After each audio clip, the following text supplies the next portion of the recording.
Hello అండి, welcome to my channel. ఈరోజు వీడియోలో easy and tasty gongura egg పులావ్ని కుక్కర్లో ఎలా చేయాలో చూసేద్దాం రండి. ప్రాసెస్లోకి వచ్చేస్తే ముందుగా ఒక కుక్కర్ని తీసుకొని అందులో ఆయిల్ని వేసుకోవాలి. ఆయిల్ బాగా హీట్ అయిన తర్వాత ఇందులో సన్నగా చాప్ చేసుకున్న ఆనియన్స్ని వేసి ఇవి బ్రౌన్ కలర్ అయ్యేంత వరకు వేయించుకోవాలి. ఆనియన్స్ని కత్తితో చాప్ చేయకుండా మన ఇంట్లో తురిమేది ఉంటుంది కదండి, దాంతో ఇలా సన్నగా తురుముకుంటే చక్కగా వస్తాయి. ఆనియన్స్ మరీ బ్రౌన్ కలర్లోకి రాకుండా ఇలా లైట్ బ్రౌన్ కలర్లోకి వచ్చినప్పుడు దీనిని ఒక మిక్సీ జార్లోకి తీసుకోండి.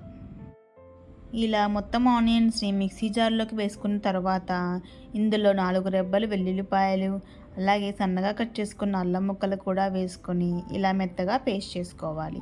అలాగే ఇందులో 2 టమాటాలను సన్నగా కట్ చేసుకొని వేసుకొని పేస్ట్ చేసుకొని పక్కన పెట్టేసుకోండి. ఇప్పుడు అదే ఆయిల్లో ఉడికించిన గుడ్ల మీద ఘాట్లు పెట్టుకొని ఆయిల్లో వేసిన తర్వాత 1/2 స్పూన్ ఉప్పు, 1/2 స్పూన్ పసుపు, 1/2 స్పూన్ కారం కూడా వేసుకొని ఇలా దోరగా వేయించుకోవాలి.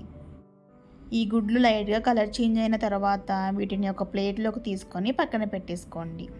ఇప్పుడు అదే ఆయిల్లో బగారా దినుసులు వేసుకొని సన్నగా చీల్చుకున్న పచ్చిమిర్చి, సన్నగా చీల్చుకున్న ఉల్లిపాయలు కూడా వేసుకొని దోరగా వేయించుకోవాలి.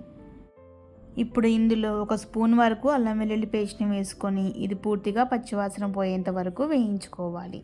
ఇది వేగిన తర్వాత ఇందులో సన్నగా కట్ చేసుకున్న గోంగూరను వేసుకొని ఇది కొద్దిగా కలర్ చేంజ్ అయ్యేంత వరకు వేయించుకోవాలి. ఈ గోంగూర కొంచెం వేగిన తర్వాత ఇందులో మనం ముందుగా పేస్ట్ చేసుకున్న ఆనియన్ టమాటా పేస్ట్ని కూడా వేసుకొని మొత్తం ఒకసారి కలిపేసుకున్న తర్వాత ఇందులో 1/2 స్పూన్ వరకు ఉప్పు, 1/2 స్పూన్ వరకు పసుపు వేసుకొని ఈ టమాటా పేస్ట్ నుంచి మొత్తం ఆయిల్ పైకి వచ్చేంత వరకు మూత పెట్టుకొని ఉడికించుకోవాలి. 5 నిమిషాలు ఉడికించుకుంటే చాలండి, ఆయిల్ మొత్తం పైకి వచ్చేస్తుంది. సో ఇలా ఆయిల్ పైకి తేలిన తర్వాత ఇందులో 1/2 స్పూన్ వరకు కారం, 1/2 స్పూన్ ధనియాల పొడి, 1/2 స్పూన్ గరం మసాలా వేసుకొని ఒకసారి బాగా మిక్స్ చేసుకోండి. ఇలా ఒకసారి మిక్స్ చేసుకున్న తర్వాత ఇందులో సన్నగా కట్ చేసుకున్న కొత్తిమీర పుదీనాని వేసుకొని కొంచెం దూరగా వేయించుకొని ఇందులోంచి కూడా ఆయిల్ పైకి సపరేట్ అయ్యేంత వరకు వేయించుకోవాలి. ఇలా వేయించుకున్న దానిలో ఆయిల్ సపరేట్ అయిన తర్వాత మనం ఇందులో బియ్యాన్ని వేసుకుందాం. ఇక్కడ నేను 2 కప్పుల వరకు బాస్మతి బియ్యాన్ని తీసుకున్నానండి, మీరు నార్మల్ బియ్యం కూడా వాడవచ్చు. ఈ రైస్ అంతా వేసేసిన తర్వాత ఈ మసాలా మొత్తం రైస్కి పట్టే విధంగా బాగా మిక్స్ చేసుకోవాలి.